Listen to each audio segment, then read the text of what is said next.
3, 2, 1. We're recording. We're live. Whichever one you prefer.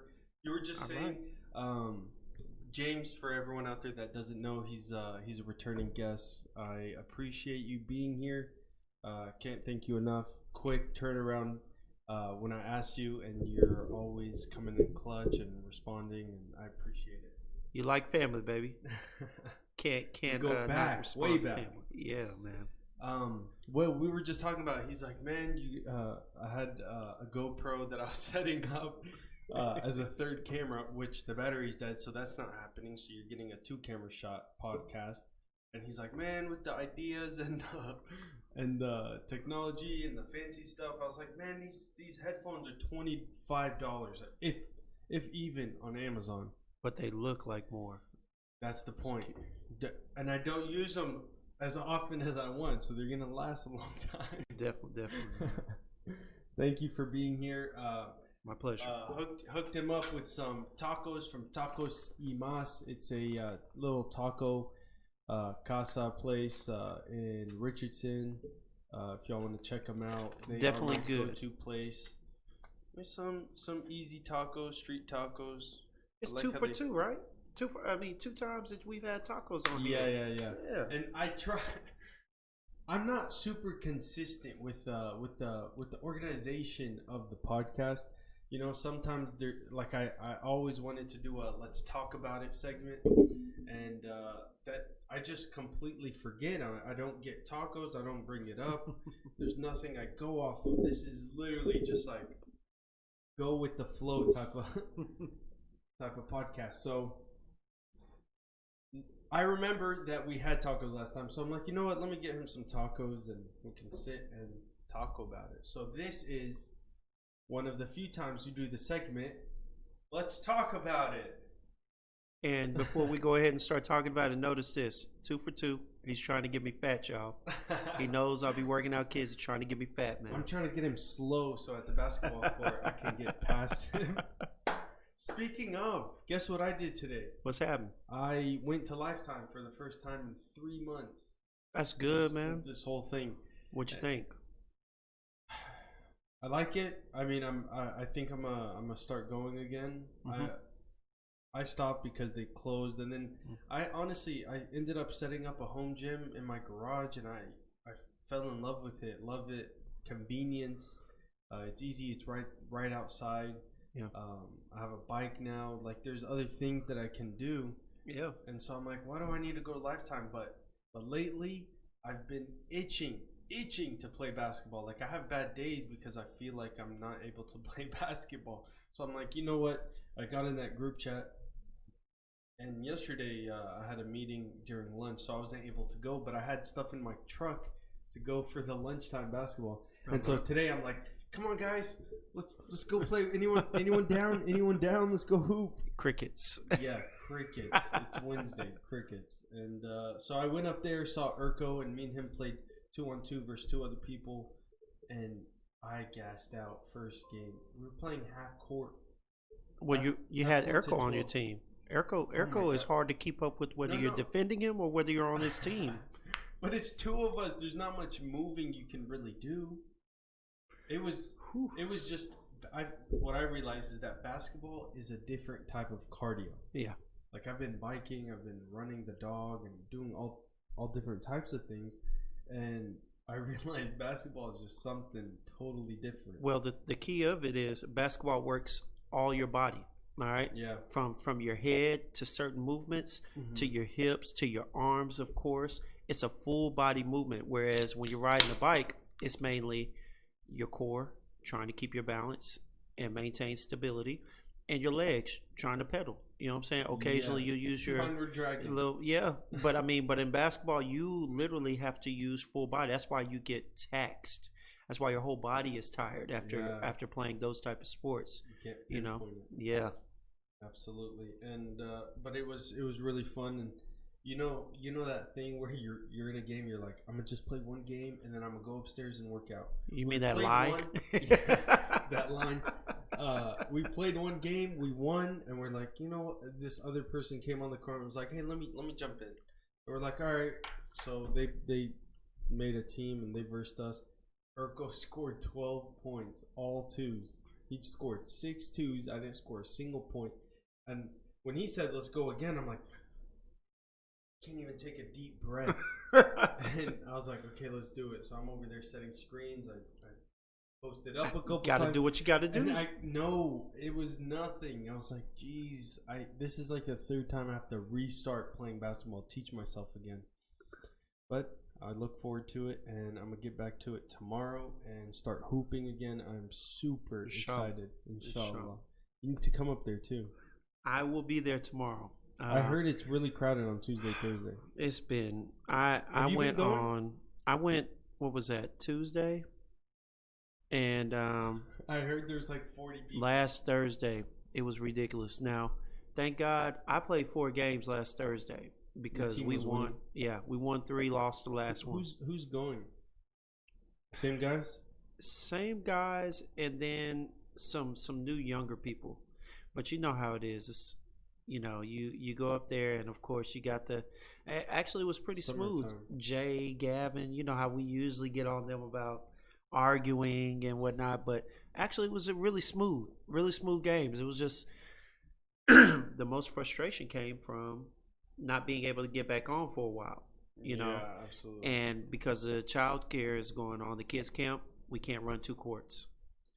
They need to figure out a different spot for that. I mean, the thing is, they would be more inclined because even though they've got younger kids in there, but remember they've got the baby area, they've got the daycare center camp sectioned off for the young ones.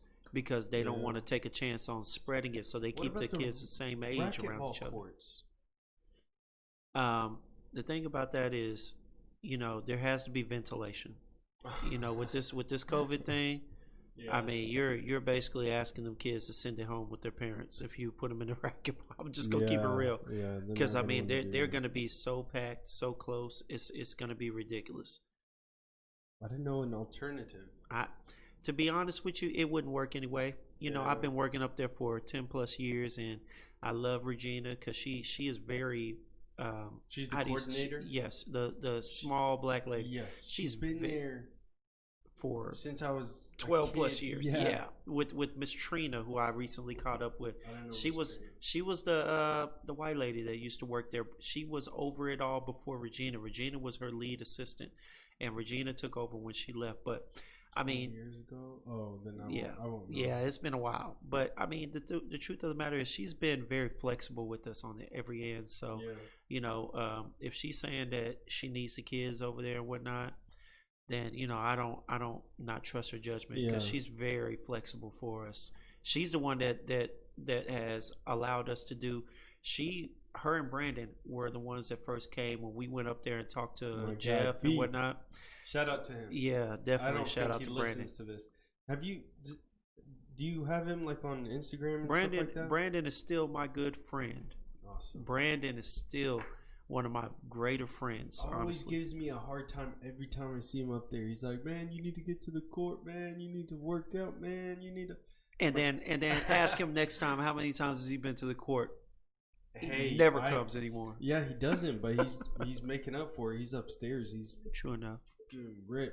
Well, when you get to a certain age, your time on the court is very limited. Yeah. That's where I'm starting to realize right now, man. That's what I'm starting to realize. I don't see Ali. I don't see any of those. They've all moved away. They've all got full-fledged families where their kids are out running them. Well, Ali has, I don't know if he actually has another son, but, LaShawn was overseas hooping. So, but he's over at the one in Allen. Stepson, or how do you say? He married LaShawn's mom. Okay, yeah. So stepson. So, yeah. So, but man, he has a kid playing pro. It doesn't seem that old, but that makes sense. Yeah, I haven't officially seen him in a couple of years. I've talked to him here and there, but Ali? Yeah, I've talked to him every once in a blue moon, like with Brandon, but I haven't really seen him. So all I know right now is if you want to catch Ali, go to Allen. Oddly Winters. Yes, Allen Lifetime. He's the big guy, about 6'5", moving through there at 240 freaking pounds. He's got to be more than that. No, dude, he lost a lot of weight. Really? And he is like the one that will 6'8", bust your butt. 280. He's a big guy. He looks that way. Tell him AB says what's up. I think when I get a chance. I think he'll remember me. I'm the small chunky guy that would always choose to guard him. Them leaning fadeaways, them fadeaway threes. My God. Them. Yeah, just a little with the left hand. Yeah. Or just power and go inside the paint and score. Man, yeah, I miss basketball, the camaraderie of it. Just busting balls on the court, talking smack to busting behinds. Yeah, definitely, man. It's I went back out there because I had to get physical. That's my main way. That's my main version of cardio. Mm-hmm. Like, I'm not one to just really go up there and just get on a treadmill. I don't do treadmills because of the whole shin thing. You don't like doing that and looking at a clock and just, time slow down. That was definitely rhetorical, right?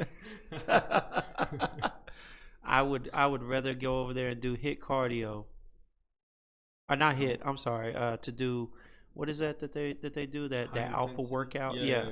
That alpha workout where you're doing a bunch of jumping jacks and a bunch of burpees. Basically the stuff that I put my BHA kids through. My just 4 years up there. Court. Oh, at BHA. No, at PE. Yeah, I know. Man, I know. They wish used you to. were my P. Actually, I'm not complaining. We had Coach Adbed. That's my guy. Like, dude, Coach Arb is good, man. We still call him Coach Adbed.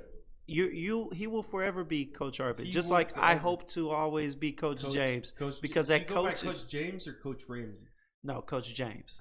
Coach James. Because remember, for the longest, when I first got there, the funny thing about BHA was there's two. Everybody. Ramseys. Well, no. It wasn't even that.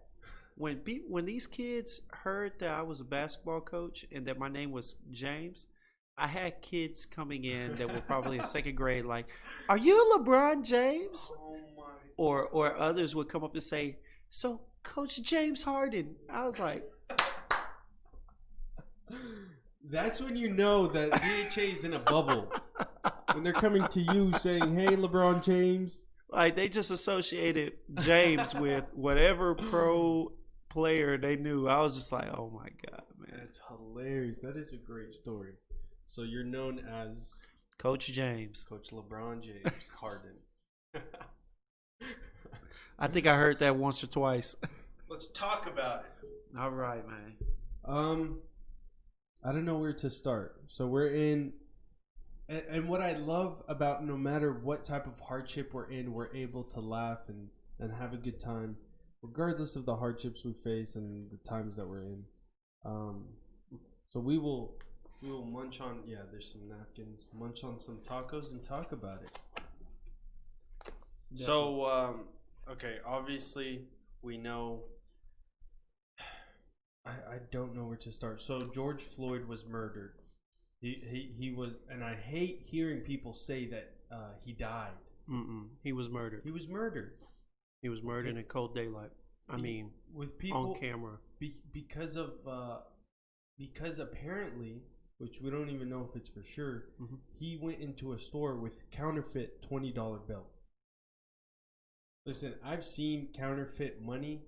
Some people don't even know the difference. Someone could have gave that to him, and he could have went into the like. You don't know, but regardless, it doesn't justify putting your knee on his neck or even arresting him. Right. For God's sakes, $20. It was ridiculous. And you know what's funny? I remember. I don't know if it was. It had to be when I was like a junior or a sophomore in high school. Now, this is way back. This is probably like 98, 99. There was a stream of fake 5s and 10s going around, counterfeit bills, and no one could tell. I mean, I found out, and I was using them over there at the Quick Trip, not intentionally, but then I found out later that they were fake. But it was definitely something. But all my time in Dallas and hearing that, never did I ever hear of anybody finding reason to take someone's life over it, whether it was police or not, And even if that was the leading cause for them calling him out there, the truth of the matter is that they had the man detained. Like once he has handcuffs on, as far as I know of, he is no longer considered a threat. But what they also didn't show you is that they also had him in that car, and there was something going on. I don't know if he was getting roughed up or if he was resisting. But from what I was told, he and then put him on the ground. Now, they've got videos where he was arrested on one side of the vehicle. As a matter of fact, arrested, walked to the corner on one side of the vehicle, then walked all the way around to the other side. Something happened. There was some shaking in the car, and next thing you know, they told him to get down. Now, here's my thing. This whole time that he's supposed to be resisting arrest or whatever, he's handcuffed. He allowed them to handcuff him to the hood of the car, walked around the car, and you're telling me that now this guy who has not broken the handcuffs, has not reached for anything, is over here pleading with you on the ground that he can't breathe and everything else, and you're telling me that you still have justification for leaning on his neck with your knee and your hands in your pocket? It makes no sense. I mean, what are you doing? Are you waiting for him to die? Like you put your knee on him, even if it was protocol to put your knee on his neck to pin him down. Okay, and then why did it take 9 minutes for you to get off of him after he's passed out dead? See, here's the thing, and this is what I've tried telling. And come to find out, about. He knows him. They work together as security officers at one point. Here's the thing, man. I'm gonna tell you like this. See, what happened in the midst of that is something that we have been dealing with, and by we I mean black men, black people have been dealing with for, decades. All right. And people never seem to understand it because for whatever reason, we were always demonized to people. Especially, I have friends that played soccer with me when I was in college at Commerce. Shout out to Eruto and Gail. All right. Commerce. Yeah. Commerce, baby. And the thing about it was, he told me back then that when he came over here, he watched the video. And the thing was that the video portrayed black people to be thugs. They showed us in parts of the video where we were rioting, the Rodney King riot, the massacre and whatnot. But, and so it depicted us this way. So when he came over, he was automatically fearful of us, even though he had our skin color, because Aruto is Egyptian. And when I say Egyptian, he is dark skinned. So, South. Oh yeah. Very south. No offense, just saying. So, the fact that he was telling me this under Egypt is Sudan, I believe. Yeah, and you know what? Honestly, he looks skin wise and whatnot. He looks more Sudanese than Egyptian, but he is Egyptian because I've seen his sister and his mother, so they're Egyptian. But I'm telling you, bro, it's something that we've had to deal with, and people have always demonized us in the back of their mind. Regardless of whether you say hello or address us or whatnot, in the back of your mind, if you heard about these things that we've capitulated to, that we've actually sat up there and talked about this, we put it in films and everything, and people that I've had conversation with have literally said, well, you have got to have done something for that to have happened, right? Now you understand that it's not about what we do. It's about how they see us. You know what I'm saying? And that has been the biggest thing, man. It's like starting out in a defeated, on a defeated side. Yeah. It's like you're back against the wall from the start. It's not an even playing field, and then you're back against the wall. Right. It's starting out back against the wall, which is not what they say America is about, right? Right. But think about this. How many black friends have you had? Now, by black, I mean like African American. How many? I can't count, but I do. Quite a few. Yeah. Have you ever wondered why we don't like the police? Why we are fearful of the police? Oh, I 100% understand. You used to wonder? No, did you wonder at one point? Wonder.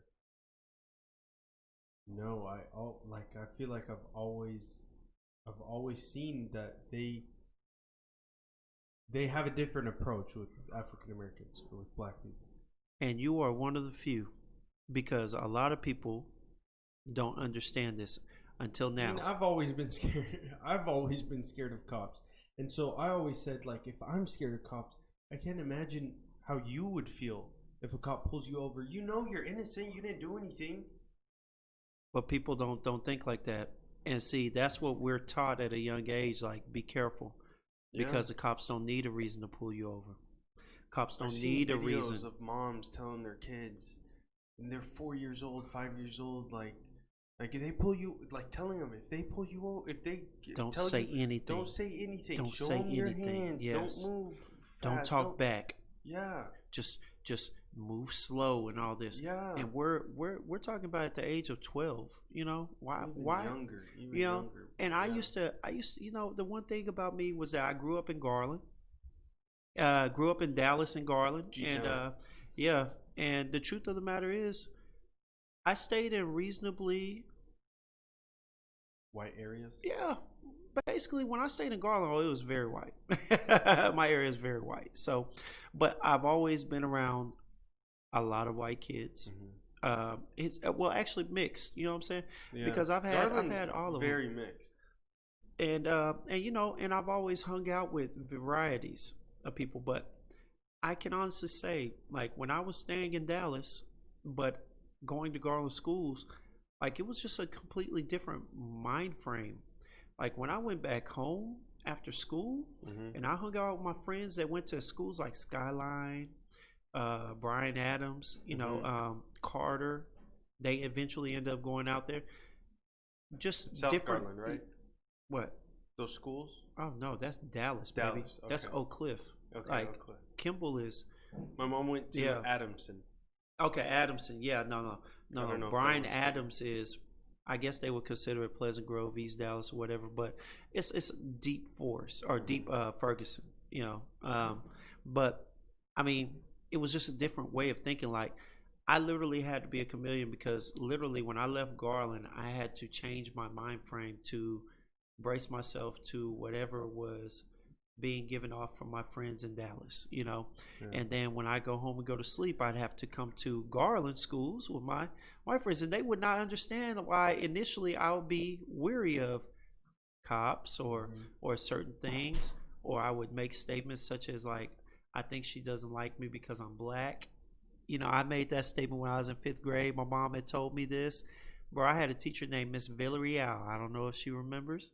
I don't know if she'll ever hear this, but Miss Villarreal, she was my 5th grade math teacher. And bro, I was all A's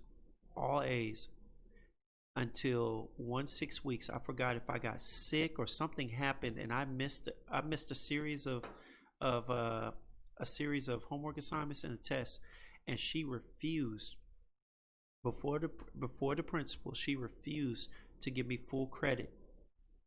And you know what she did? She literally held me back from getting the President's Award. In 5th grade at Walnut Glen Academy, she purposefully would not give me a 90. Like, even though I had earned more than that. Yeah. Oh yeah.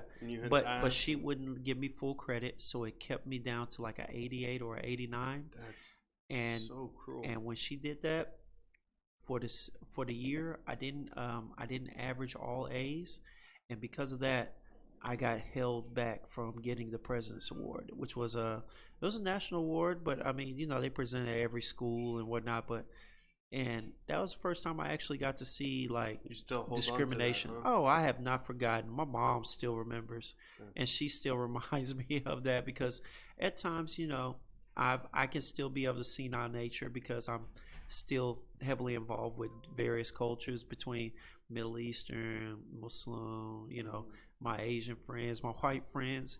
You know, I often miss a lot of it. You know, I often overlook it because of the comfort that I live in, the situations that I reside in, that a lot of my black brothers and sisters don't get, you know. Absolutely. I never forget, let me tell you this, bro.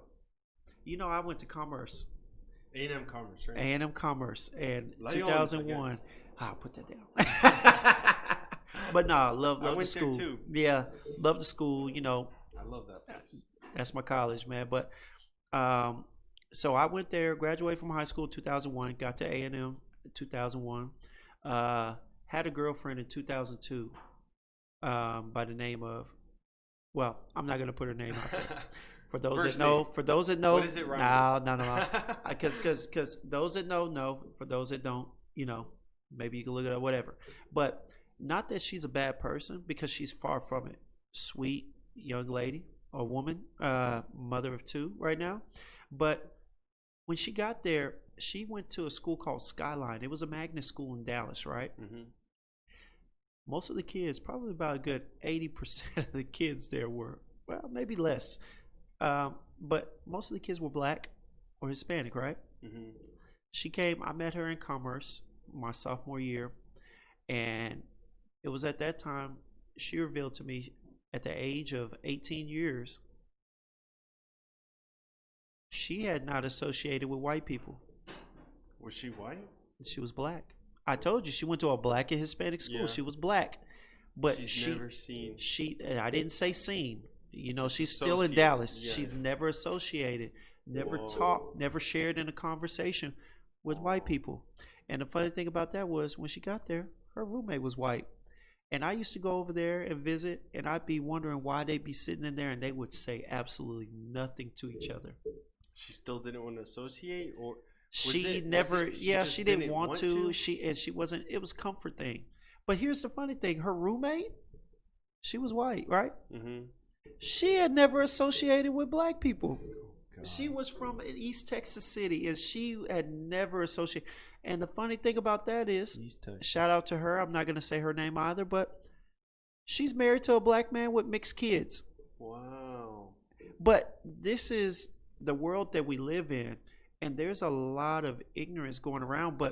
And you know, some of it is taught to us, you know, and some of it is taught not necessarily by opening a book or being told. Some of it is taught to us by the way we move, what we do, how we say things. It's almost like second nature lessons. And actually, my sister was just telling me that my sister, she's married to he's half black and half Hispanic. Okay. And so they have mixed babies too. Mm-hmm. And she was they got mixed mixed babies. For real, mixed from both sides, quarter of everything. Yeah.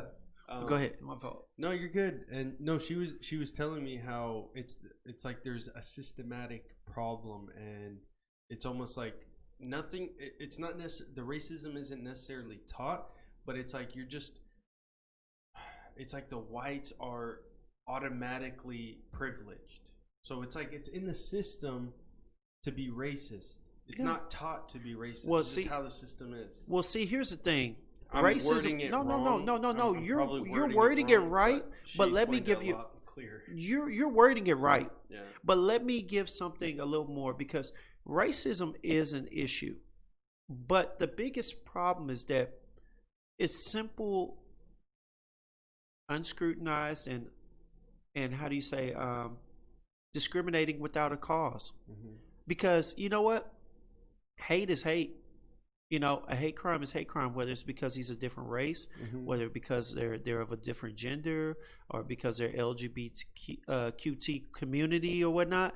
You know what I'm saying? You forgot the Z. I do. You know what? I don't know the whole acronym. I apologize for anybody that may have offended, but I think A. Okay, well, that group. I'm gonna just say it like that. No offense, but that group. But you know, the truth of the matter is, all discrimination is what the issue is. Now, I'm not taking away because Black Lives Matter, because right now it's Black lives that are at risk more than people know, and that is our movement. But honestly, the truth of the matter is, look.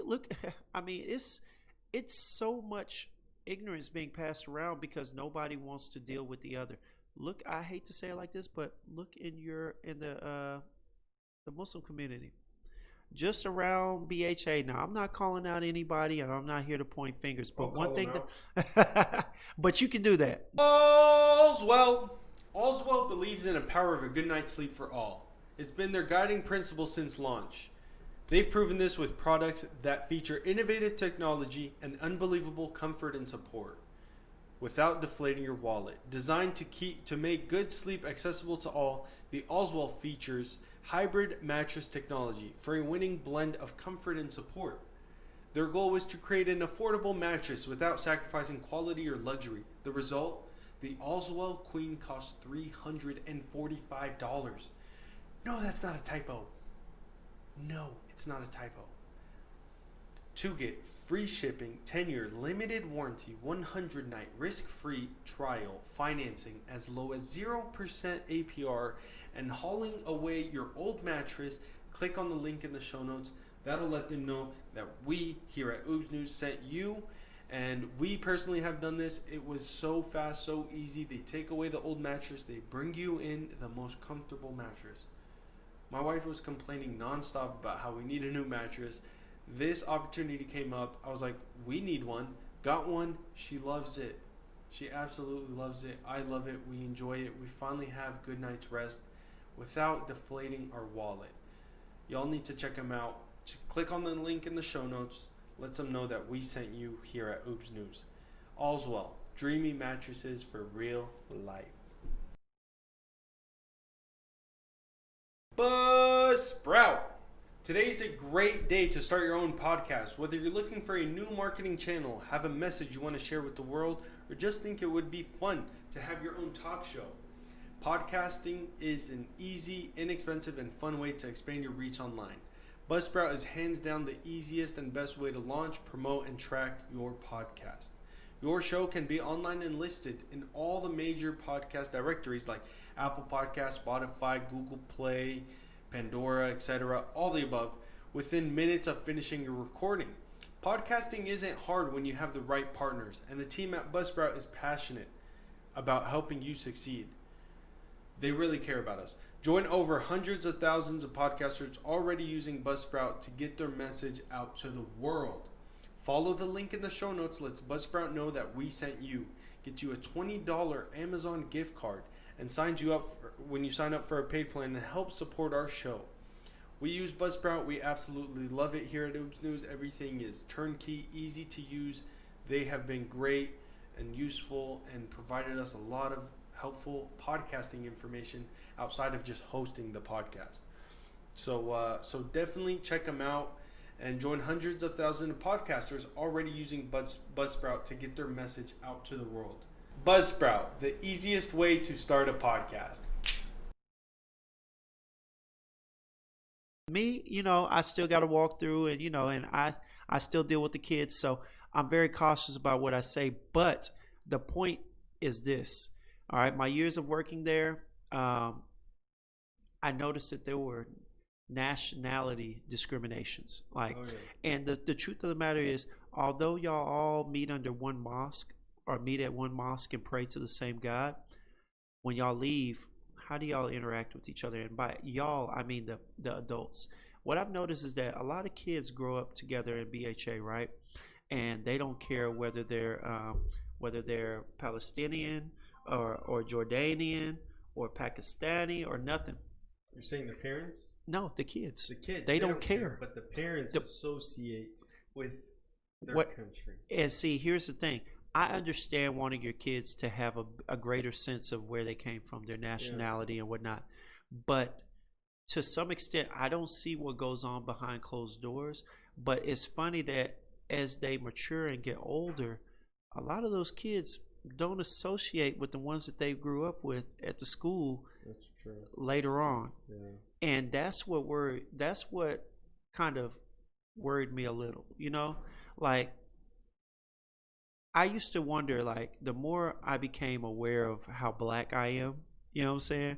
I used to worry that I would, well, you would think so by action. Well, I tell you what, I had a rude awakening today, man. Today and last night, man, I didn't realize how kind of white my history is. I was talking to a coworker at my overnight job, and man, we were going down a list of like the top 100 or top movies from the 80s and the 90s. bro, I started watching all the movies and looking at the movies I watched. A lot of them were like, white movies, and I say white because it was heavily white actors and whatnot. Yeah. And when I asked some of my friends, well, the thing when I asked some of my friends, my black friends, they're like, well, we didn't watch that BS. You know what I'm saying? Oh, really? Dude, Yeah. I'm serious. Like, they didn't watch stuff like Encino Man, Breakfast at Tiffany's, St. Elmo's Fire. I forget Pretty in Pink, Pretty Woman. You know what I'm saying? Sanford and Sons. Oh, but boy, they watched a lot of movies, But I really didn't. Sanford? Okay, you didn't say that. Yeah, so no, I watched even grew up watching that. I watched Sanford and TV Son Land. with Red. Man, that dude, as a comedian, he was hilarious. As a kid, I didn't know he was a comedian. I just thought he was an actor and was just that hilarious character. Here's the funny thing, though. So funny. I didn't start watching Sanford and Son until after I saw a movie with an all-black cast, which was good. What year was that? I don't know, bro. No, that you watched it. Not the year that you watched it. What year was that movie made?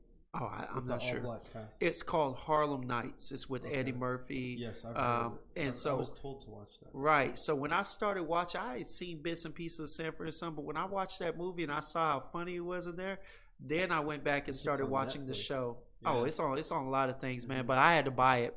But so the funny thing was, I went to a white daycare, predominantly white daycare, and went to a predominantly white school.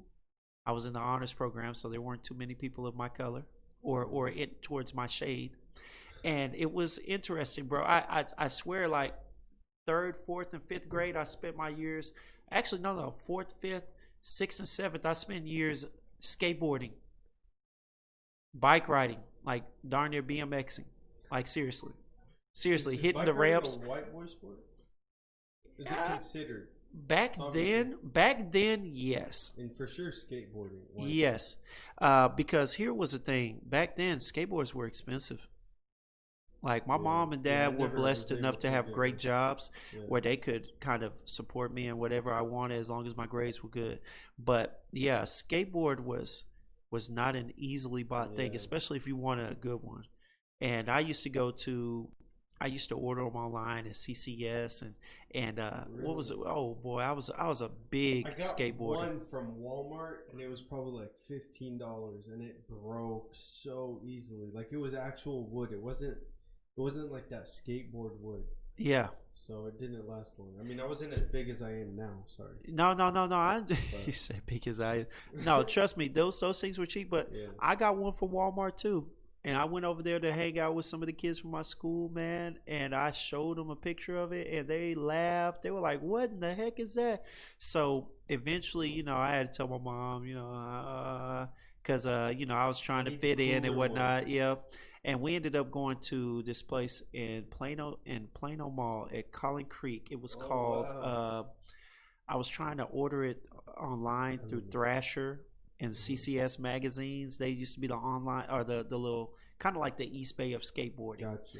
And I used to order the trucks, the wheels, and stuff like that. Circle what I wanted. Used to look at the new Etnies or the Airwalks and stuff like that, bro. You did that with CCS. Bro, I did that with East Bay. I bought Birdhouse. I bought Dollhouse. Who was it? My favorite one was this group called, I forgot the name, but bro, they used to do like the Japanese art.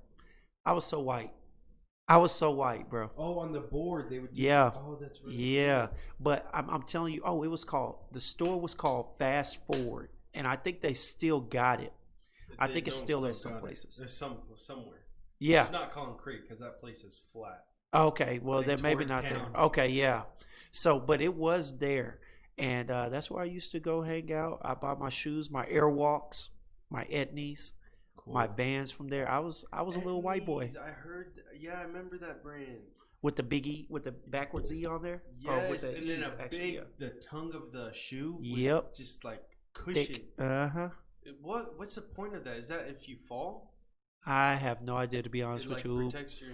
I was so young at that time. I never got into skateboarding. I just used to watch like Tony Hawk and all these other guys. I forgot all their names. Game. Oh God, yes. Tony Hawk game, but never got into skateboarding. And all my friends, all my black friends used to be like, boy, you are so white. I just laugh, man, because it didn't bother me. I knew I was, Like, but I'm having a good time. This is fun. They called me. They said I was a little bit of everything. Favorite sport was soccer. So at Garland, that made me Mexican for the season. Mexican or African, one or the other. Mm-hmm. That made me that for the season for those months. That's inaccurate on their part because soccer is in every single country. No. I'm going to tell you like this. It's accurate on their part because Garland. It was everywhere but in the black community for the most part. You don't find it. Like kids stop playing soccer around middle school. Basketball. It goes basketball, football, and even they'd accept you even more. They would have accepted me even more in baseball. Mm-hmm. But the soccer, nobody ever understood that. Nobody. Well, America was late on the scene with soccer. Very, very late. Still working on it. But back to what we were talking about. Yeah. Real quick, the magazine East Bay, mm-hmm. Dude. I used to get that in the mail, and not a single time was I able to order because it was so expensive. Mm-hmm. But I would get so excited when it would come in the mail. And I would flip through it, see all the new shoes, the new Jordans, and I'd be like, "Oh, I would get this color." Yep. They would put them all there. Like, oh, this one's cheaper. Maybe I could get. Never ordered a single pair. I think I want to go to eastbay.com and buy a pair of shoes just so I can say. I have done it before. It's nice, man. I mean, it's just shipping, but I'm with you, bro. Back in the day, dude, that magazine was gold, bro. That was what we read. While we were in class, I used to, teacher be talking to us, and I'd be over there like, Ramsey, putting it. What are you looking at? Bro, I swear. And it was like if you didn't have it, you'd always want to get it and be the first one to bring it to school. They'd be like, I got that new East Bay. Be like, oh man, mine ain't came. And here's the funny thing: once you get it, a week goes by and you've circled everything that you want and this and that. Why was it that after a week you'd be looking for the next one as if it comes like every other week or something like that? How often would it come? Probably like every 2 or 3 months. Because it would either be seasonal or they would do it like for 1 month to the next. I feel like it was month to month, but man, it may have been. I mean, it's not the same now. You can just go online and buy shoes. It's like any other place, but right. But they still send the magazine out, though. Really? They still send the catalog out, yeah. That's really cool. Like, if you go on there, they have a place where if you want the paper version, just let them know and they'll send it to you. Send them your address. I haven't looked at East Bay in forever. I never got nice shoes. I always wanted to get some basketball shoes because I would play basketball. I'd play in SVAA. Yeah. And I'd always have like Walmart shoes. I remember the first Jordans I got were some Mellows. They were black and yellow and white. Mm-hmm. I think they were Mellows, or were they CP3s? Because did CP3 do Jordan? Yeah, he was actually a Jordan brand. Mm-hmm. Yeah, it might have been those. Okay. But yeah, I remember when I first got them, I thought I was Michael Jordan. That's what happens, man. That's what happens. Did you watch the documentary? Did I watch? Question would be, how many times did I watch? Really? I'm done. I really want to go back and watch it. Bro, I watched just about every show at least 2 or 3 times because I was bored waiting for the next show. Oh, right. Yeah. I would wait a couple weeks and then just watch them together. Couldn't. And then on HBO you can watch Muhammad Ali Part 1 and Part 2. Mm-hmm. That one's really good. Okay. And actually it's crazy because I was watching it and I'm like, man, in the 60s, things that he was preaching, obviously we know what happened in the 60s, MLK and Malcolm X, and he was close to them. Mm-hmm. And it was crazy. Throughout his life, he continued to preach, even though he had, what is it, Parkinson's? Oh, you're talking about Muhammad? Yeah, yeah. But he was preaching throughout that, like this life, and this is something that I remember him saying in it, that this life is only a test, and and God is watching us to see how we treat others. Are we kind to others? Are we being fair to each other? And it was refreshing to see, because he's obviously Muslim, but he's an African American, so he kind of is on both sides of it. What is it when you because Louis Farrakhan is with the more how do you say, militant version of Islam. Mm-hmm. What are they the something Louis Farrakhan? That sounds because he's the head of the but because see you have the Muslims and you have Islam, and then you have no, Farrakan, I believe. Farrakhan. Farr. Yeah, there you go. Khan. Yeah. He is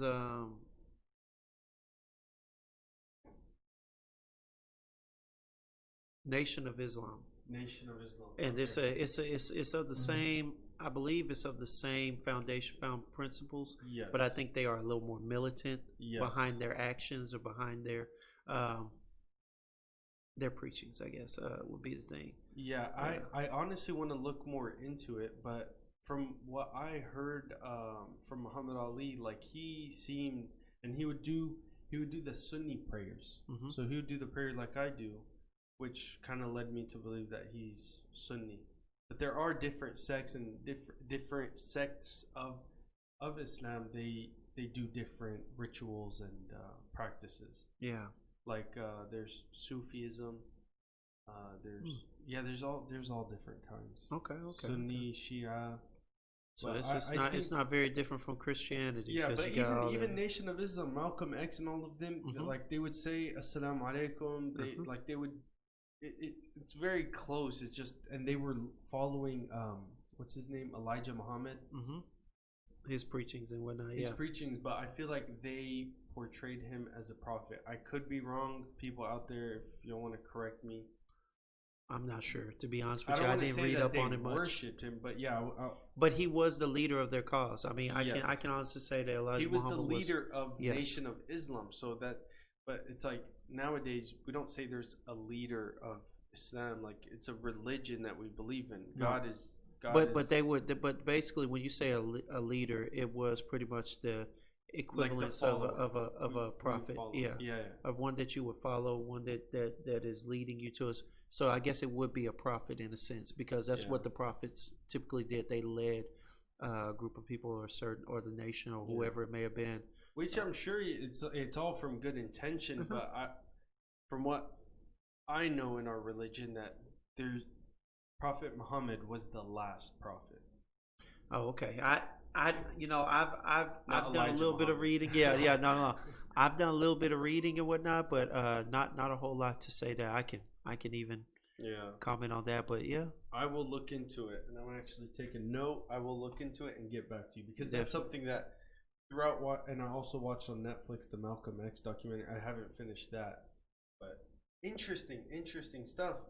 I forgot where I was trying to go with that. Well, we were talking about the Black Lives Matters movement, and we we stopped at the George Floyd, but we're talking about the significance of it in a sense. Not so much. A lot of people like to put importance on his death, but the truth of the matter is that his death shed light on what's going on for a lot of young black men out there, and that's what I've been preaching for the past month. I know now why I brought up Muhammad Ali. Okay. So there's a video that he says, it's like, my mama always told me, or I asked my mama, why is everything white? Jesus is white. Santa Claus is white. Everything is white. Angels are white. Everything is white. And I'm told that everything black is bad and everything white is good. And he goes, you got something about devil cake is chocolate. Mm-hmm. Devil's cake is chocolate. Did you think about that? Mm-hmm. And then he goes, even blackmail. They call it blackmail. He's like, white people lie too, or whatever. White people do the same thing too. Why isn't it called white mail? And it was so crazy to see that. And he was saying that in probably the 60s, and he's questioning it. And it makes so much it makes so much sense, the points that he's making. Like, why is everything, it goes to show what we were saying earlier, how it's just fed to us this way. It's in the system. The system is built making you almost, it's like you're not racist, but it's making you it's discriminating. It's discriminating. Yeah, it's discriminative. It's discriminative teachings. And here's the truth of the matter: history is told by those who won, and in most of these cases, these white Anglo-Saxons that came over and took over this land, whether it was from the Indians, from us, to whoever, they are the winners, they are the victors, and they are the ones who write the books. They are the ones that teach those who are conquered, their generations to come. They teach them what they should know. And that is where we fall off. That is what happens. So when they came over here, they choose not to talk about the abuse of or the mistreatment of Indians that were here before them. They choose to say, you know, when you see these indignant, I hate to say it, indignant Caucasians that come in here and they have the nerve to say, you go back to your land. You go back to your land. And it's like, where is your land? Yeah, this isn't because your land either. Even the history books that you taught us tell us that you are not originally from here. Absolutely. You know, so for you to tell us to go back to our land is kind of strange, is it not? So strange. And so, you know, the truth of the matter is but that's where this is where the it lies. land of all types of people, all shades of people. You know. Yeah, but you know what? This was a power thing back in the day, whether it was powers based on Islam or whatnot, or Christianity. When they took over a country, their history became that country's history. In most cases, their teachings became that country's teachings. Their religion became that country's religion. Yeah.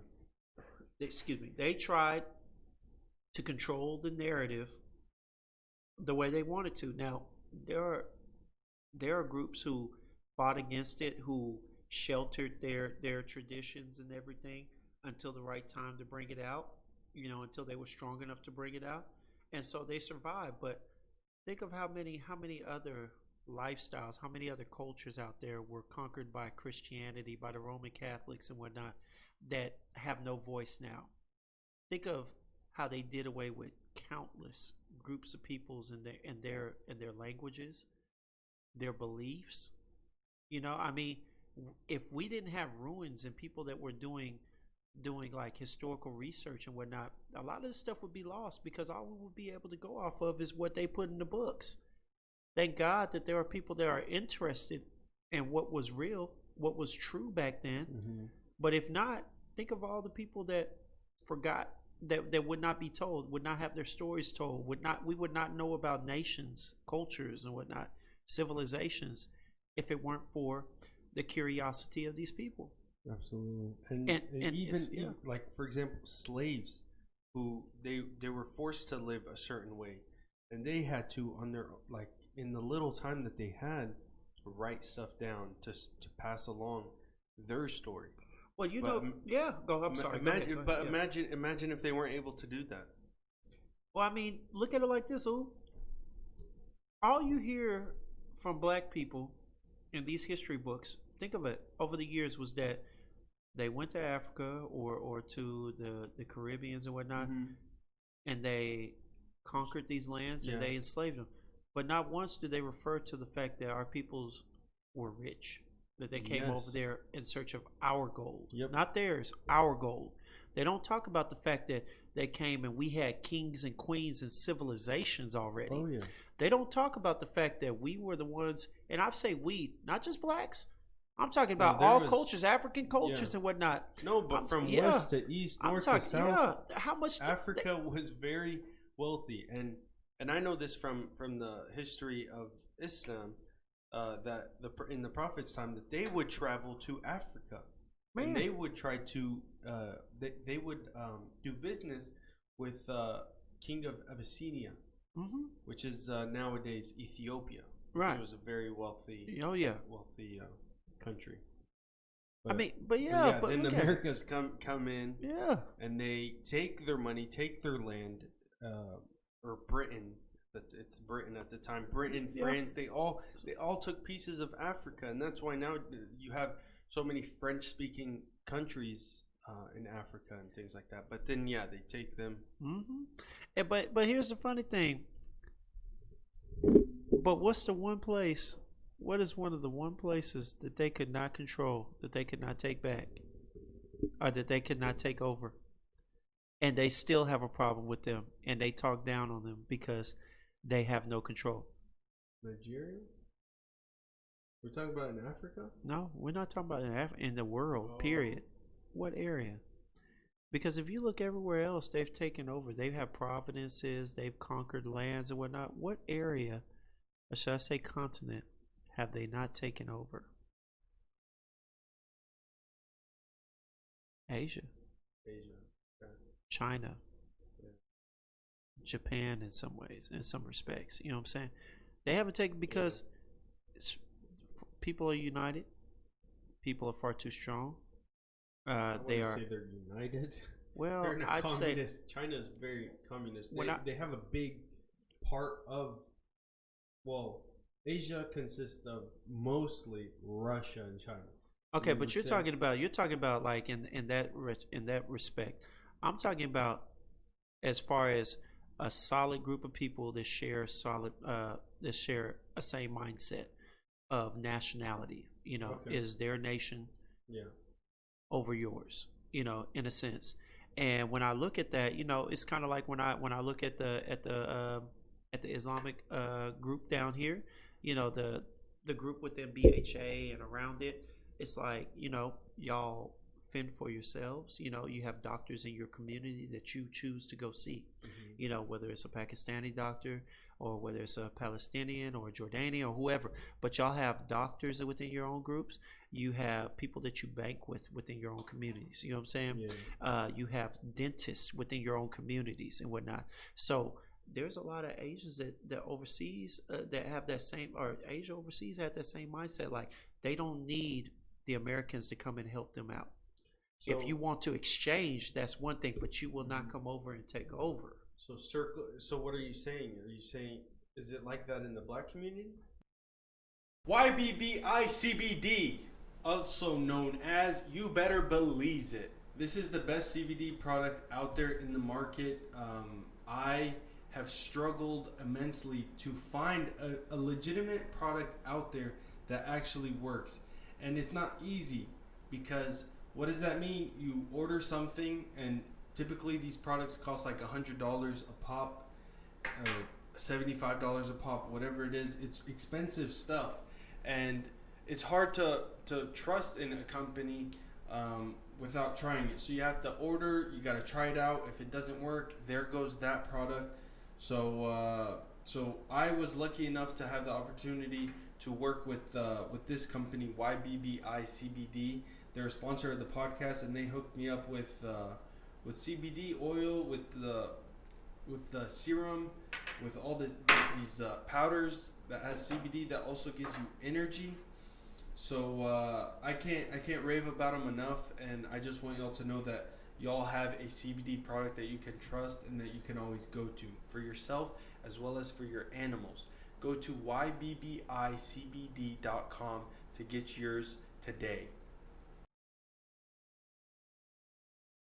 No, and that's been our biggest problem, because when they came over there, they influenced us that the same way that they do here. It's they can if we do things their way, then we'll profit better. We'll be better. And one way or another, it led us to secluding ourselves from each other. And now, when you look at African Americans here, well, there's a lot of distrust. Black on black crime is very high. That's not even everybody wants to talk about black on black crime. What about white on white crime? Don't get me on crime, because I know I don't buy that. But because that here's fall into the not trusting each other. Like, there's crime is done inside. When you're talking about no. When I talk about trust, all right, I'm talking about cultural trust from higher to lower. All right. When you are scrounging, when you're basically scavenging around for scraps because you live in the ghetto, in the hood, and you're not making much money, it's every man for himself. Now, when you want to take it to another level, who put us in those situations? Who took away our opportunities? So no, I'm talking about the fact that when you have a black man that gets a little money and comes up, how many of them actually turn around and use what they've gotten to uplift other black men out of the situation, or black women out of the situation? Not a lot of us give back. And why? Because we're not trusting. But vice versa. Why do the people in the lower income areas not trust those with money? Because they give us no reason to, because they don't give back. You know what I'm saying? You look at what happens in colleges, right? Yeah, black men and women that go, they can't get into a school outside of a HBCU, right? They make it, they get them a high position, make some money and whatnot. They get their masters at a predominantly white school, right? Now, they get their master's at a predominantly white school. Who do you think they're throwing their money to? Who do you think, like, if they decide to give back to their college, they're not giving back to a lot of HBCUs? And I'm not saying everybody, but there's a lot of them that don't. They give back to, okay, I got my bachelor's at Prairie View, but I got my master's over here at Harvard, so I'm gonna give back to Harvard because I wanna be known as a Harvard student, as a Harvard graduate. Yeah, I see. So how do we fix that? The thing is, where does it? When you say we, start? Yeah, go ahead. What do you mean when you say we? What do you mean? I don't want to say that a certain type of person needs to. I'm just saying in general. How does this change? And I'm talking like me, you. How do we change this? Bro. Is it government needs to change? Government reform? Definitely. Police reform? Like what needs to change for us to see the change we want to see? Here's the thing. Let me start by saying this because it's a long drawn out solution. All right. By no means easy. Right. But let me start out by saying this. When I came to BHA, right, the one thing that I can honestly say that I liked and I was a little jealous about is how y'all stuck together. Again, going back to how within your culture you have people that support your culture. And not to say that they would deny or turn around like regular white people or blacks or whatnot, because you don't. But the fact that you have people that where you can give money to and it comes back within the wealth of your community. We don't do that. To correct you, but I don't feel like that is a cultural thing because there's, like we said earlier, so many different cultures within the school. I think it's that's what we're taught as in our religion, is that everyone is equal. I mean, you have Muslims that are Asian, you got Muslims that are African American, European, and it's through your religion that you need to help others. And I understand that, but I'm gonna tell you, just like it is taught that in Islam, it's taught that in Christianity too. Of course, yeah. But that doesn't mean that people live to it. Because at the same time, let me challenge you like this. All right, how many Pakistani grown men and women do you know that would choose a Pakistani doctor over a Palestinian one? Do you understand what I'm saying? All of them. Like, okay, but that's what I'm saying. But they put themselves in a situation where they can, they encourage their kids to become lawyers, doctors, all the necessity jobs, where you can make money within your own community. And by community and culture, I don't mean religion. I mean however you want to sum it up, whether it's by nationality, whether it's by proximity, whether it's by whatever you want it to be. You know what I'm saying? And that group of people with shared ideas, shared views, shared religion too at the same time, they have made a way for themselves to keep some wealth within their community. Do you understand that? Yes. Yeah. Whereas black people, we don't. We buy from other people, Oh, you good. We buy from white designers and we neglect other black designers because, I'd rather pay $1,000 for this Gucci shirt rather than spend $25 to support this young black entrepreneur who's trying to create his own. You know what I mean? Or we'll We'll do stuff, and I'm not talking about the times where they've given us reason to doubt a black designer or something like that. Maybe he was late, or he's always late, or he makes bad products or shed product. I'm talking about the fact that we don't even necessarily give each other a chance in most cases. Yeah. Where we will choose a white dentist over a black dentist. We will choose to go across town. There needs to be more trust. But it needs to come from the top and from the bottom. See, but the thing is, meet in the middle. Yeah, but without trust coming down, no trust can go up. Absolutely. And the people at the bottom have a reason to distrust. Absolutely. People at the top, no reason, don't have as much of a reason, because some of them were in the bottom, and now that you're at the top, you need to give a reason to be trusted. But we don't. And that was one of the things I noticed at BHA that y'all did.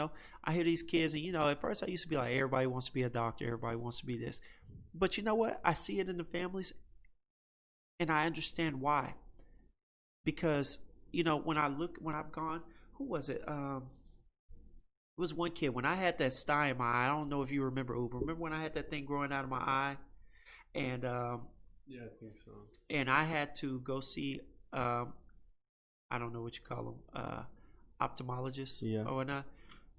I went to go see, I forget his name, but I went to go see one of the students' fathers, right?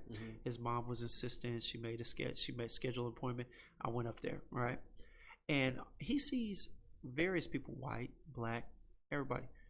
But he has a large clientele of Muslim patients, And the thing is that it's stuff like that. It's stuff like that where you can bring trust in your community, But I know for a fact, like, my mom would be more willing to support a black doctor or whatnot, but there's not that many. And then those that do, they're in that position typically to make money. It's not about the community it's about money. So they position themselves, align themselves with more white societal areas, white communities and whatnot, and they don't look to give back. You know what I'm saying?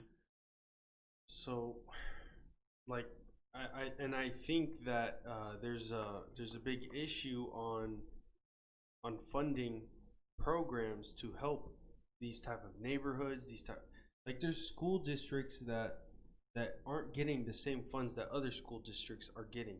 So where I see we could quickly make change is, I don't want to saying the word defunding the police, but the way I see it is reallocating money. And say they have $100 million in say, for example, Dallas County, $100 million of the city budget is going to the Dallas Police Department. Why not make it 75? And still, there's going to be change in that 75. It's not going to be just cut 70 to 75. But then that 25 is going to other school districts or other helping homeless or whatever the case is. But to make change, because the way it is right now is not working, clearly. Here's the thing. What you said is exactly right. But see, here is the ignorance that a lot of people, because I'm not going to say just white people, because I've heard other people say it too, blacks included, is that, look up the word defunding. No one said shut down the police. No one said that. When they talk about the defunding, I'm the first one to say, at first, I thought that's what you thought it meant. Yeah. And that's understandable. Because I heard in Minneapolis, disassemble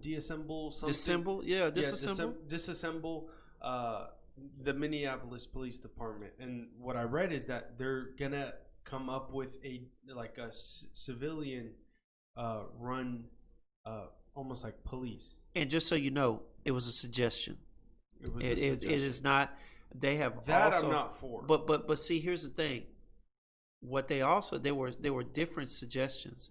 They also had a proposal where they would get rid of those with the background checks, with the background incidents in the community, and bring others in, or have the police do a kind of a neighborhood. But here's the thing. There's been a lot of suggestions. Yeah, it's the media that puts it out saying that people are saying this. What is that? My phone? I think so. No. Oh wait. Oh, you got two phones. Oh, my bad, man. I don't know why this thing. I don't know. Sometimes this thing is too smart for itself. We got Siri as our third guest in here. No, Yeah. okay. What was I saying?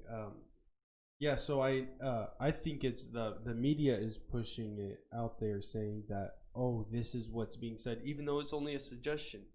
So it's like they're trying to cause more chaos and division amongst everyone. I'm gonna tell you like this: for anybody, and this is no disrespect to you or anybody else, for anybody that wants to blame something on the media, the problem is not the media. All right, media They're very powerful. Though. But here, no, you want to know why they're powerful? Why? Because you and others and me myself give them power. You know what the problem with the media is, that we don't do our own individual research. It's our laziness makes them powerful. But see, they're nobody talks credible. But no. It ain't about credibility. Even those that don't have credibility, we give them power. See, here's the problem when you're lazy. Exactly, because we're taking what they're saying like that. They're gonna disassemble the thing, and we're posting it online and causing more chaos. It's like we should have looked into it to realize, and I'm saying there you go. I'm saying the problem is not that we saw what was put out there, and I just automatically believed it. It's just like clickbait. People click on that. What is going to catch everyone's attention? So obviously that's going to catch everyone's attention. It caught my attention by saying that in Minneapolis they're going to disassemble the police and they're going to have civilians. I don't know the word, police. Yeah. Well, basically, they're trying. It was a proposal that was made where they are suggesting that the police work like they won't be named the police per se. I guess I don't know, but I guess in a sense they'll be working with them. Honestly, yeah. You want to know why? Because I'm for something similar to it. I'm not for getting rid of the police. Okay. But I am for getting rid of those that have incidents in the communities. Mm-hmm. So I don't care if you call them the police, because hell, we didn't call them the police for years. We call them pigs, popos, and everything else. So it's just a name. Yeah. My thing is that we need a group of people that we can trust and rely on. Yes. To protect us. I don't care if you call them the police. Supposed to be the protectors of the community. You can call them NBA for all I care. I don't care. I mean, the name means nothing. That'll tarnish them. I'm just saying, man. You can call them whatever. I'm for a group of people that are seriously here for us in our protection, not a group of people that are out there getting a paycheck to do as they please. Yeah. And that's my thing. But I'm gonna tell you like this, Oob. The truth of the matter is, media ain't doing nothing. The fact that we are choosing to remain ignorant, though. They're doing nothing good. We're choosing to remain ignorant. For everybody out there that chooses to blame the media, I'm going to tell you like this, all right? If you watch a show and you choose not to do your own research, if you choose to invest your views in somebody else's without researching it on your own, in school, you know what they call that? And you use those words. If you use someone else's words and you come back and you haven't done it, put them in your own or looked it up to put it in your own. Plagiarism. And last time I checked, isn't that grounds for getting kicked out of a school? Yeah. Okay, then. So the problem is not that the media puts stuff out there. I think they're always going to put information out there. But you know what? It's no more than going to a barber shop or going to a bar or going to a place where people just put their own to a higher standard because of the position and power that they have. That they're it's like pinning someone's elbow down. Who gives them that? Like who gives them that? I hear stuff online because it's the people, but I hear stuff just to see that side of it. I listen to all different types of stuff. There's a news thing that if you are curious to actually listen and just be open ears about it, I will tell you off air. Okay. But I listen to it and it's like it's mind blowing what I'm hearing. I don't know what to believe these days. I mean, I look at it at face value and have my own perception of it, but with the media I feel like they're not doing anything good by putting it's to get more money and to cause more division amongst the people. I don't want to say because there's some agenda that they have, but for them to post or to talk about certain things and leave out other news, shouldn't news be to just simply state what is going on in politics, in local news, and whatever the case is, in sports, that they should just be broadcasting the news of the day, not we don't want to talk about that because that's not what we're trying, that's not part of our agenda, so we're just not gonna talk about that news. Can I ask you something? Yeah. Why so? I said if you were, and I ask you that rhetorically, all right. Why can't they have a stance? You know what? Because here's the thing. Everybody likes to say something about, they shouldn't be doing this. But here's the funny thing. It's only because you give them power. Because you know what's funny? As soon as they say something that's disingenuous or something that's disrespectful to a certain culture, aren't we the ones that also call for their resignation and they get fired? So here's the problem. That we give them power. Because we are too lazy to get our own. Now, see, here's the thing. You have these channels and whatnot, such as Fox News, who's going to come out with their own people and whatnot. But, hey, just like they put them people on there, you can choose to turn the channel. You give them power by watching them. That's the problem, though. Yeah. But see, because nobody wants to take hold of their own. Everybody wants to say, well, they're showing this. Well, then don't watch it. Or if you watch it, then research. Look online. Look up what actually happened. Yeah. Develop your own ideas. See, the problem ain't that they're giving their ideas. The problem is that you're not trying to create your own. That is the issue. That is why our people have been held back, because we've been sitting up here buying their ideas for so long that now we're starting to see differently, and now we're tired of buying it. But see, that's the problem. You got to speak up and get your own ideas. That is the issue. When you give a group of people such power over you for so long, you can't blame them because you never tried to get your own power. Get a better understanding. Fight back. Don't be blaming them at the end of the day, but hold them accountable. Mm-hmm. You know what I'm saying? Like that's why I be telling my people, like, dude, you can't blame media. You know what? Because if you go out there, somebody's always going to have their own opinion. What's the difference between a media person? They're just going to get somebody else out there with a large listening group, and they're going to convey their own ideas, their own opinions. Every time you go into a barbershop, every time you go somewhere, someone's going to be expressing their own opinions, whether they've got 2 listeners, 10, 100, 1 million, whatever. But it's always going to be opinions shared. That's the beauty of communication, because you know what? I love to talk. I love to not necessarily argue, but to debate. Yeah. That is the issue. When you can talk on it, it's great. When you have your own opinions and your own facts. But when you are simply just listening, waiting to hear and absorb and take for what it is, that's on you for being ignorant about the situation. That's not on them, because those are their opinions. That's how they see it. Now, whether they're right or not, that's one thing. But if you choose to run with that belief, when they go up in fire and you start getting burnt, don't blame them. You chose to believe them. You chose not to do your own research. You chose not to get the true facts or get your own facts so that you can create your own thoughts on the situation. That's how I feel. No, that is very well said. The thing about Minneapolis, I saw it on Instagram, part of the whole defund the police thing. And I quickly said, like, no, that what I think would happen if you do that is, even if they put some civilian group in place, there's going to be other groups of people that are going to form and try to say, oh, we're going to take over. Oh, we're going to handle it. Like in Seattle. Did you see what happened in Seattle? Antifa, is that what they're called? Antifa blocked off like 12 blocks of... do you not like what I'm saying? I just don't buy this whole Antifa thing. I just don't. But go. No, but I don't want that to take. I don't want to take that away from what you're saying, though. Go ahead.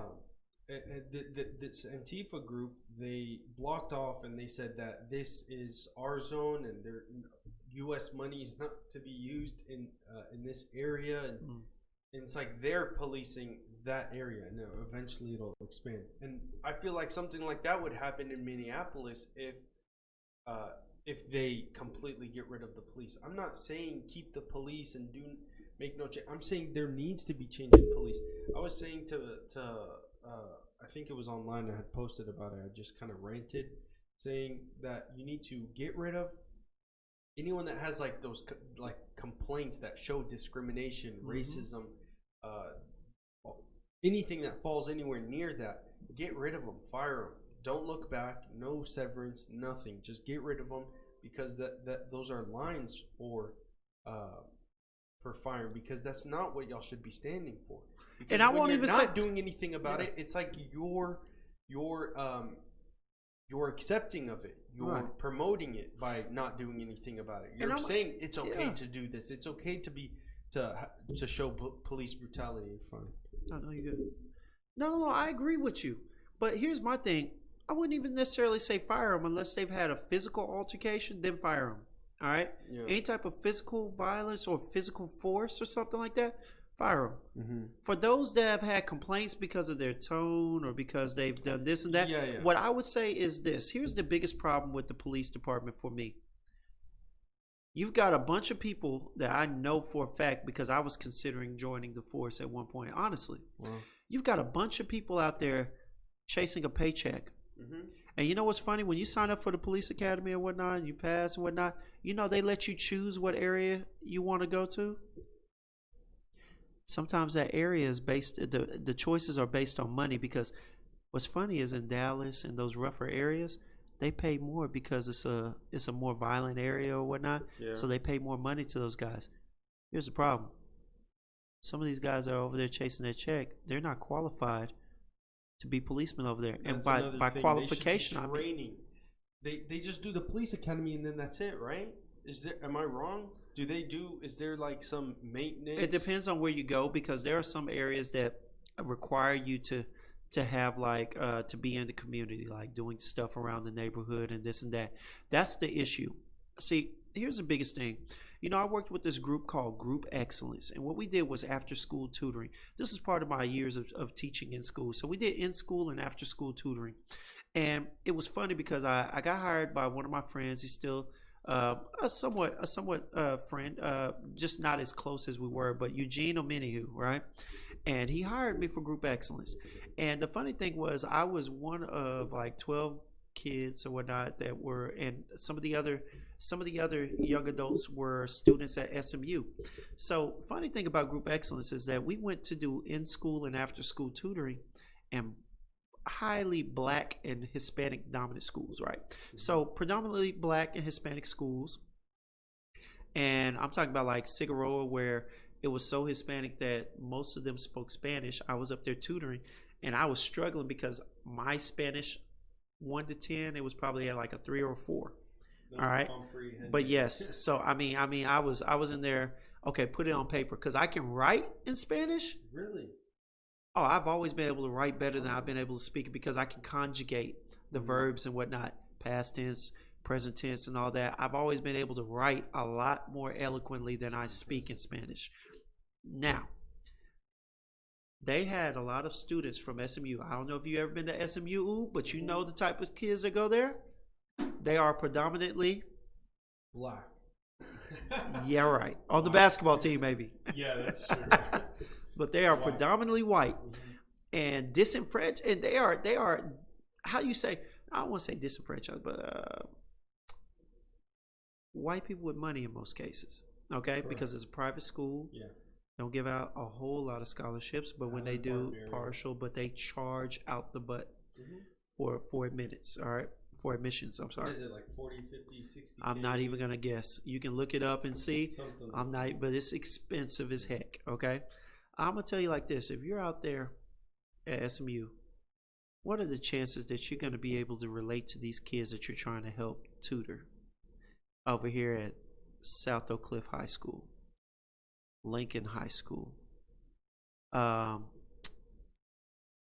I forget the one that I was at. I'm talking little to no. So I'm in here with some of these kids, and I'm talking about giving these white kids and some of these other kids, black kids too, a hard time because they're like, you don't know nothing about me, and they got these jokes, and it's going right over some of these counselors' heads. You know what I'm saying?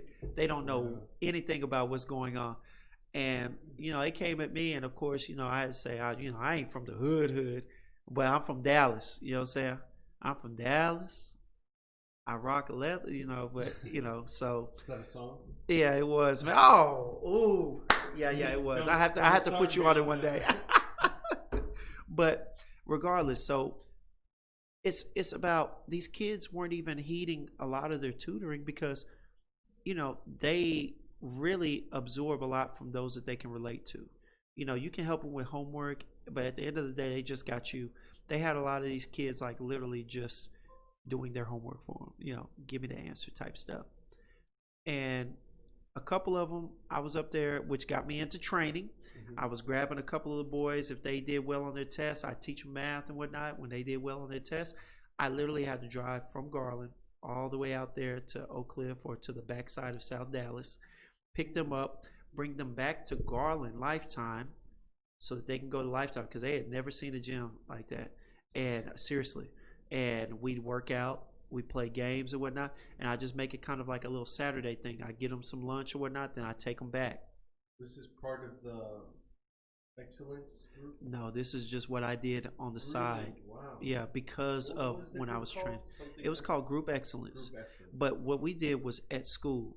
The thing was, I needed to find a way. I took it upon myself to find a way to reach out to some of the young black men because they just weren't relating or absorbing, and a lot of times they took it for a joke.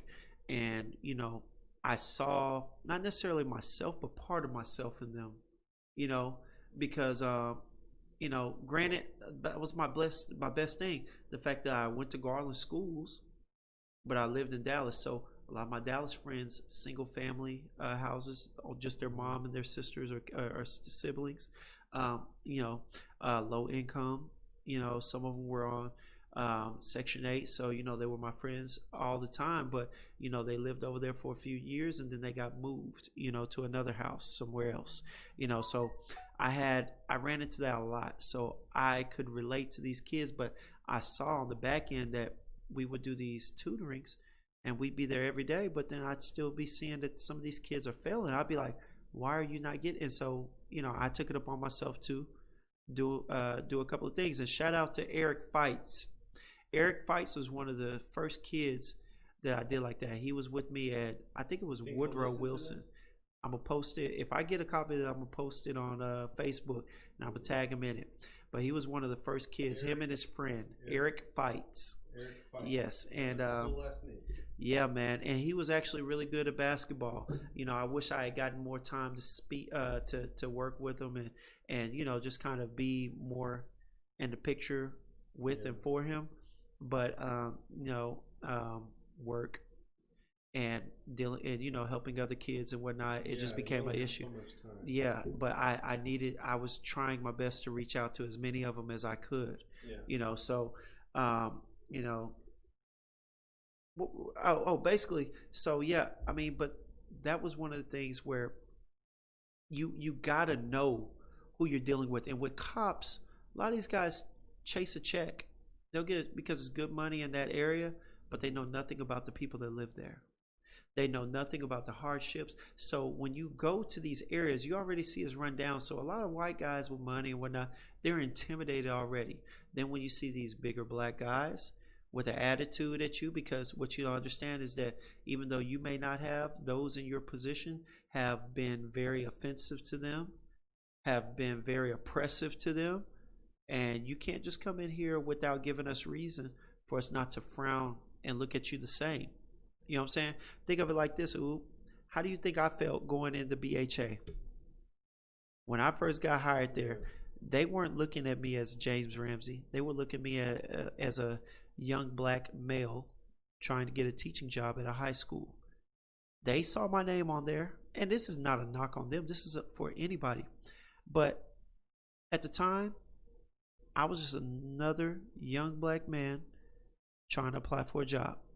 Honestly, they might have heard that I worked with some of the kids and whatnot, but I was just a black man. They didn't know what to expect, and what they did know, what they thought they knew to expect, was whatever they had come across from any encounterings that they might have had on the sly, or anything that they might have seen on TV, news reports, or anything like that. Correct?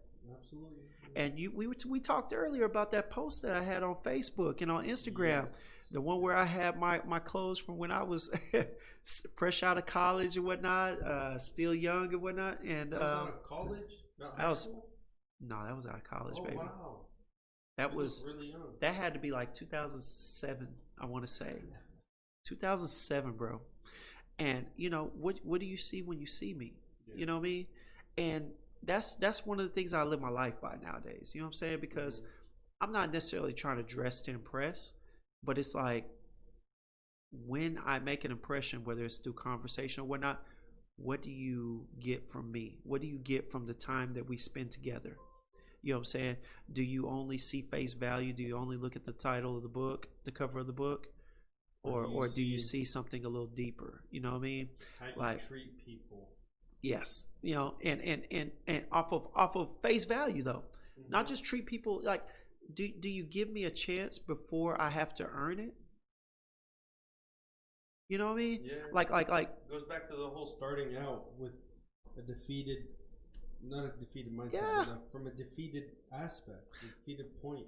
I bring it in because I bring it in like you know, your mom worked with me for 2 years, right? But think of it like this. Think of those times, those first 2 years, or the first year at BHA, right? How do you think they felt when I was up there working initially? My mom was probably fine because she knew not your mom, right, but not your mom. No, I'm saying as a whole. My mom was one of few white people on her bus when she was in middle school because she lived in Oak Cliff. She did tell me that. I do recall her saying that. But you know, I mean, it's even beyond that. But it's just like, think of how many they don't. You know, let's be honest. A lot of the Middle Eastern culture does not interact with the blacks, you know, and those that do have a very minimal interaction, whether it's from owning a grocery store or a gas station or something like that. Hey, you know, how you doing? Can I get this? Can I get this on pump 10? You know what I'm saying? You have a good time. You have a good day, et cetera, et cetera. Just high and by reactions. You know what I'm saying? But those aren't what feed into whether or not you're a good person. The real judgment comes in what you see on TV, movies, what you assume, you know what I mean? What you may catch on the sly when they're not interacting with you.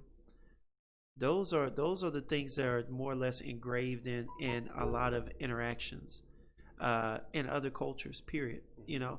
But I will be honest with you. You know what? I don't want to sound biased, but at the same time, I have to be a little bit.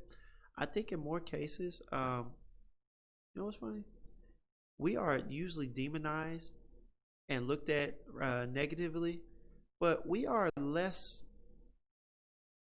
A lot of black people, a lot of black communities are less likely to look at you in a bad mode.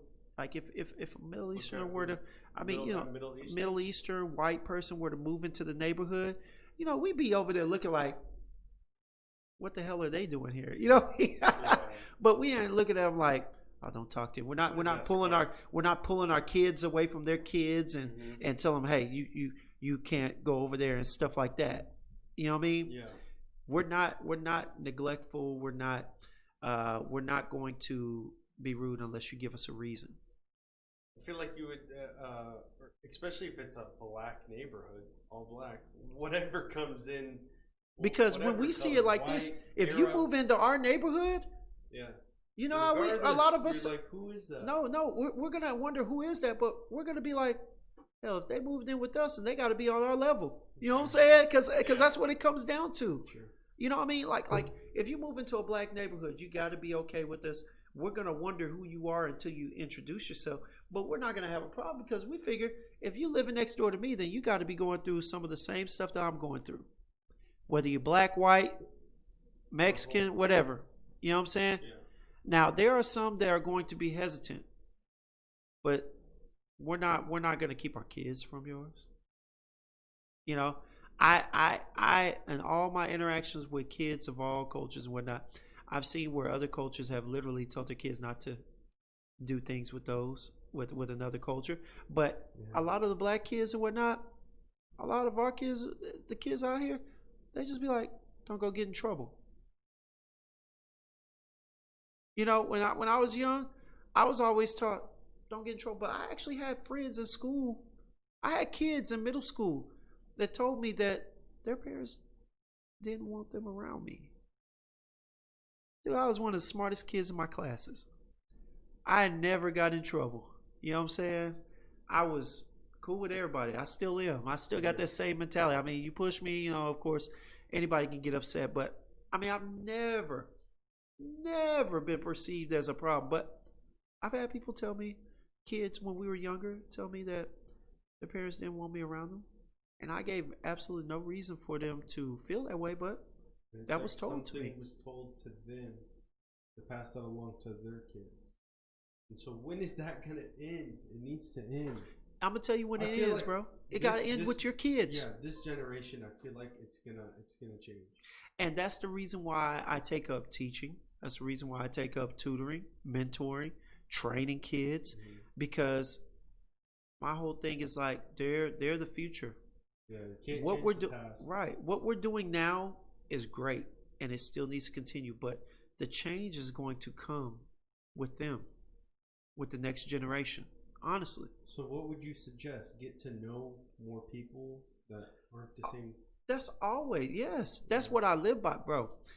I would not have spent 4 years. I didn't finish my sentence. Oh, I'm sorry. I might have sounded. No. Finish, please. No, just different. Like me getting to know. If I didn't know you, like get to know someone that isn't the same color as you were, or different culture as you were, different religion as you. Mm-hmm. Like just be curious and don't start out with the mindset that you're better than them or that you know more than them. Be open-minded. Put everything on the table. Be vulnerable. Mm-hmm. You know, say that you don't know what you're talking about. Say you aren't educated and you'd like to be educated. Say the things that need to be said so that we get to the same page, so that we make change one conversation at a time, 2 people at a time, 1 person at a time, whatever the case is. And eventually, as time goes, and then we start having kids and we pass this along to our kids, and then our kids will pass it along to their kids. That's on the head. That we can. That is, but you only said half of it. Go ahead. You tell. Being open-minded, and willing to listen is cool, but here's the problem. You got to be accepting. Absolutely. Because here's the truth: you can listen and hear, but if you don't accept it, that's where the discrimination comes in. Well, there's that type of accepting, and then there's also the accepting of just someone else's, which this is contradicting. I'm saying someone else's point of view. Like if they have a different belief as you, be accepting of it. As long. That's what I mean. Yeah. No, that's exactly what I mean. But like accept them into your world, mm-hmm. and they accept you into theirs. But also accept if they have a different belief as you, if they have different opinions on things as you. As long, it's like I can say that, but then it's like, whoa, what if someone's belief is to be racist? There's a line, of course. I'm gonna tell you like this, then that's your belief. But because of your belief, I can choose to separate myself from you. Yeah. And see, that's what I'm doing on Facebook. Anybody that has me as a Facebook friend, boy, I'm telling you right now, you'll look on there, I engage in a lot of conversation. Why? Because I'm curious to see where you stand. Yeah. I'm curious to see where you stand. Is it ignorance? Is it hate? Is it racism? Is it just discrimination? Is it what you were taught? Whatever. Something you know, you went through. I want you to show me, because all I can do is take what you show me and act upon it. Yeah. I'm more patient now. So I'm not going to just say, you know, to heck with all my white friends or nothing like that, because I've made some real genuine friendships over the years, over the decades, you know. And I've had people, like I was telling you earlier, I've had people reach out of all cultures, whites, Muslim, Middle Eastern, people of all ages. I've had kids in high school still to this day. I've had some college kids reach out to me, and some young adults that have literally reached out via messenger or called me or whatnot, and talked to me about the state of what's going on in this world, and I'm appreciative of it all, and because of that, I'll never just sum anybody up. But what I will do is allow you to separate yourself from the rest. And that's going to be, and the only way that can happen is through conversation. You know what? I can ask all the right questions. And there are going to be some that may lie and have something on the inside, but that's on them. All I know is that when it comes out, when I see the true colors, I will move you to the side. You know whether to bring you in or push you to the side. That's it. But it has to come through the conversation. But the whole accepting thing, man, it's just, I don't know what to say. The truth of the matter is, that's been the hardest thing of this world. Yeah. We have literally for generations, for eons, have been unaccepting of others. Yeah.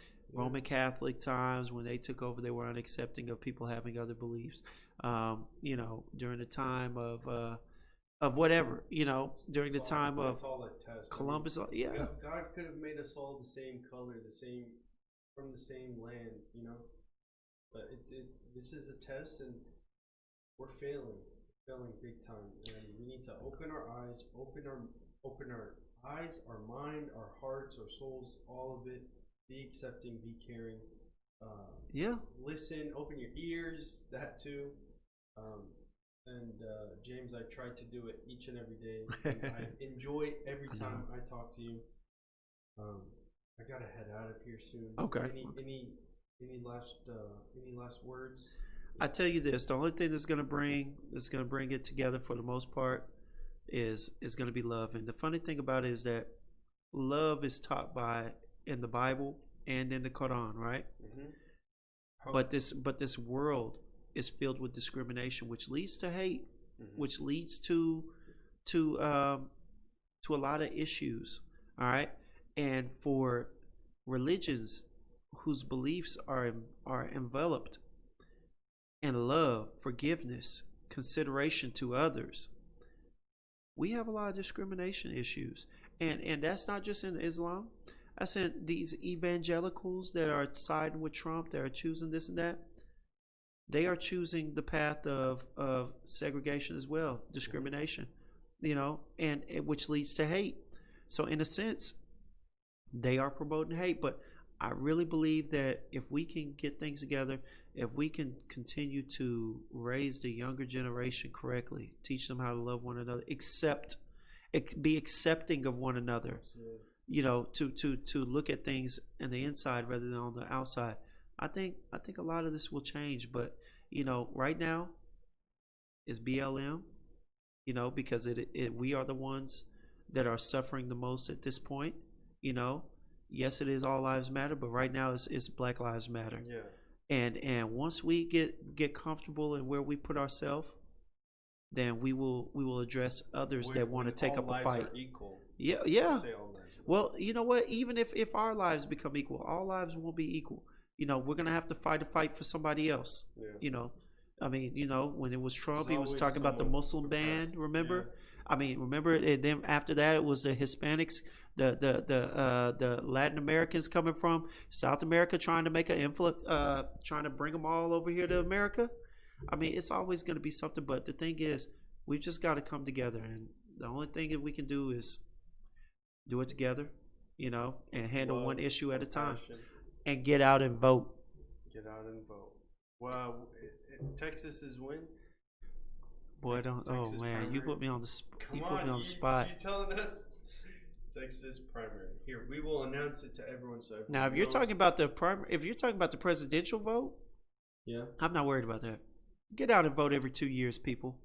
Because here's the thing, especially my black people, we're talking about Black Lives Matter, but the biggest issue is that we aren't voting. Whoa, whether it's voting 14. Early, whether it's voting early or whatever, the truth of the matter is we need to get out and vote, because there are things that we can do at the voting booth that we can't do through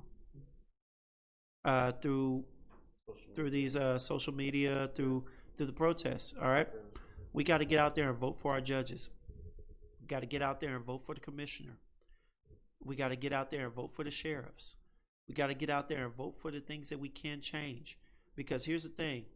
If we can change those positions and make them more suitable to various cultures in the state, in the country and whatnot, they are the ones who, the judges are the ones who hand down those sentencings, who will determine whether a white person getting caught with weed gets a far lesser crime than a black person getting caught with weed for the first time does. You know, they are the ones who are stimulating this oppression that we're going through, whether it's Muslim or black or whatever. Until we start voting and getting those people out of office based on their backgrounds and whatnot, this is just gonna continue to recycle and multiply. But for all those who believe that voting doesn't affect it, I tell you what, it's okay to believe that. Just make sure you have your butt out there and vote. July what? July 14th. The primary runoff election day. Need y'all to register by June 15th, which is already passed. 3 days ago. Yeah, so just get out there and vote. If you've got your card and whatnot, get out there and vote. If you haven't already, you can still register to vote for the upcoming presidential election. Right. And then 2 years after that, we need you to vote for the congressional seats, senatorial seats, House seats, all of that, because getting a Democratic city representative. Right. People don't talk about the fact that we voted Obama in there, but 2 years later we got so comfortable and whatnot, we didn't put anybody in there to help him bring about legislation. We allowed the Republicans just to sit their people up there and deny and veto everything that he tried to do. Fight. And people blame Obama for it, but the truth of the matter is our laziness. That's another part of our laziness. Our laziness became complicit. Yeah, we became complicit with just having a black president. Well, what about the people that are going to help him pass laws? He can only be there for so long. And what about the people that are going to help him pass laws? Yeah, you know what I'm saying? He can't just steamroll through. So we will see, man. We will see who all's touched by this. But Oob, again, man, thank you for having me, bro. Always a blessing. I hope we get to do another one. We will. You're always welcome. Man. You're always welcome. I can't thank you enough. It's always good seeing you. And we should see you at the basketball court. Oh, no. You will see me. Yeah. Mask on and all. I'm telling you. No need for the mask. That's a different story for a different day. All right. Everyone, thanks for checking us out here at Oobs News. Please, he was telling me actually to if you don't ask, what was the saying? Closed mouths don't get fed. Closed mouths don't get fed. So I'm asking each and every one of y'all out there and everyone that sees this to spread Oobs News podcast and mention to subscribe. I don't care for likes. Just subscribe and download these episodes. Listen to them. And give support feedback. My boy, yeah. And give feedback. I'm trying to improve this each and every time, whether it's feeding my guests or different lighting or background with this random stuff, tiger and flag that. Yeah, definitely. So please give feedback. Plenty of good content on there, so definitely go in, check out. I appreciate it. And yeah, he was on here before, so check out that episode. Again, James, thank you so much for being here. My pleasure. Until next time, everyone, we are out. James, thank you so much. Man, always a pleasure, man. For real. Thanks for having me, bro. I hope I'm not...